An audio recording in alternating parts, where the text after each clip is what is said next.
এখন ঘড়িতে বাজে হলো 8টা, মেবি 8টা। রাতের ডিনারটা এখনও দেয়নি। আর আয়ুষ দেখো একটু ঘুমিয়ে পড়েছে। আয়ুষ পাশে ঘুমিয়ে পড়েছে, আমি বসে আছি। প্রচণ্ড কান্নাকাটি করছিল, ডাক্তার একবার এসে ভিজিট করে গেছে। প্রচণ্ড কান্নাকাটি করছিল। এবার গলা ব্যথা না, ওর ওই যে হাতে চ্যানেল করা হয়েছিল, তো সেই চ্যানেলটা ফুলে গেছে, মানে হাতটা পুরো ফুলে গেছে ফার্স্ট টাইম। তো সেই জন্য খুব কান্নাকাটি করছিল। তারাও দেখাচ্ছি তোমাদেরকে, যদি দেখাতে পারি।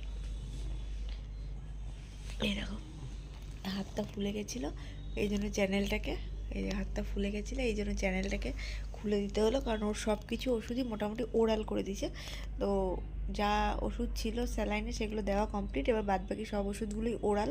তো সেই কারণেই ওর চ্যানেলটা খুলে দিল। আর হাত পুরো ফুলে নীল হয়ে যাচ্ছিলো সেই কারণে, মানে তোমার যে চ্যানেলটা সেটা নষ্ট হয়ে যাচ্ছিলো। সেই ক্ষেত্রে যখন চ্যানেলটা নষ্ট হয়ে যায় সেই ক্ষেত্রেই কিন্তু বারবার ফ্লাশ করতে হয়, এবং এই হাত ফুলে যাওয়া বা জমাট বেঁধে যাওয়া রক্তটা সেটা হয়। তো সেই জন্য ডক্টরের পরামর্শে এটা খুলে দেওয়া হয়েছে। দেখো ঘুমোচ্ছে এখন,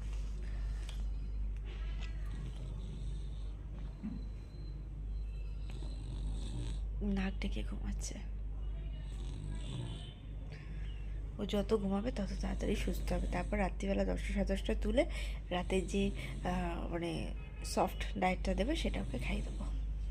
আমিও সন্ধ্যার সময় একটু টিফিন করেছি, চা টা খেয়ে নিয়েছি। এই জন্য আয়ুষ ঘুমাচ্ছে বলে আমি একটু পাশে শুয়েছি।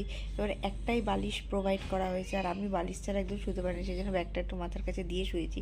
যদিও ব্যাগটা সঙ্গে নিয়ে শোয়াটাই যুক্তিসঙ্গত, তো সেই জন্য। দেখো আয়ুষের রাতের ডিনারও এসছে, সেই স্যুপ।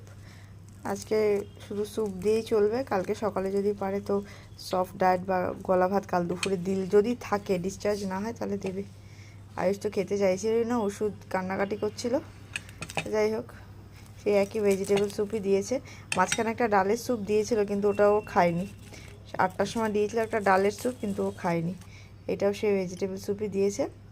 চলো খাইয়ে দিয়ে এটা ওকে। আর দেখো জানলা দিয়ে দেখছে, জানলা দিয়ে গাড়ি দেখছে, তাই তো শোনা।